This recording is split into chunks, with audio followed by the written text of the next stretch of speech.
Sur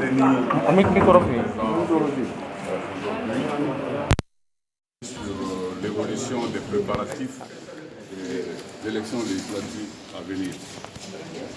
Le Premier ministre nous a donné beaucoup d'informations en ce qui concerne la disponibilité de l'État à accompagner la CENI, à mettre les moyens à notre disposition pour pouvoir réaliser toutes les activités prévues dans notre chronogramme.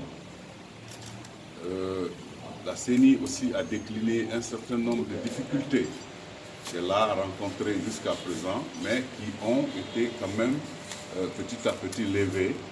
Et aujourd'hui, nous sommes à même d'aller sereinement vers la réalisation de ces élections. Donc c'est ce qui a été l'objet de nos échanges. Un autre rendez-vous a été pris. Cette fois-ci, la CENI va revenir devant M. le Premier ministre et les membres du gouvernement pour donner la date réelle à laquelle elle pourra organiser les élections. Au cours de l'année? Au cours de l'année. Nous n'avons pas encore statué sur cette question à la CENI, puisque la CENI, c'est un organe qui décide de façon consensuelle. Nous n'avons pas encore tablé sur la question, mais tout l'espoir que nous pourrons tenir cette date. Oui, malgré le fait que les 235 jours n'ont pas encore été déroulés, est-ce que c'est possible? Parler de quel 235 jours? 235 jours, le chronogramme. Les 235 jours auraient dû être déroulés à partir de la levée de l'ensemble des contraintes. Est-ce qu'elles sont levées?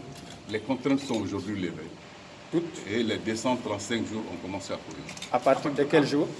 Ça, je ne saurais vous le dire, sauf si je regarde mes dossiers. Entre autres contraintes, s'il vous plaît. Les difficultés financières ont été levées. Le matériel qui devait être commandé a été fait. Le site central et le logiciel que nous devons commander est aujourd'hui dans nos murs. Les serveurs qui devaient venir sont en train d'être installés. Donc nous pensons que les difficultés majeures sont parties. Qu'en est-il de l'opérateur électoral, de l'opérateur technique? Oui. L'opérateur technique est déjà là, il est en train de travailler. Ne vous méprenez pas. Une nouvelle loi est intervenue dans notre pays. Cette loi a dévolu à l'État guinéen en partie ce que l'opérateur technique faisait avant, et l'autre partie est dévolue à la CENI. Ce que nous avons fait en recrutant un cabinet d'ingénierie qui est en train de travailler. Qu'est-ce qu'il reste?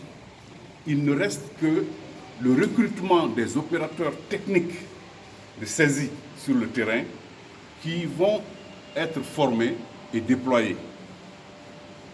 Et c'est un opérateur local qui a l'habitude de le faire. J'insiste là-dessus, l'opérateur technique international, comme vous l'avez connu, n'existe plus. La loi a éclaté son rôle entre deux entités, l'État guinéen et la CENI. Et nous sommes en train de travailler là-dessus. Donc, est-ce qu'il y aura recensement général des électeurs? Bien sûr. Obligatoirement, il y aura une révision totale des électeurs avant l'élection. Merci.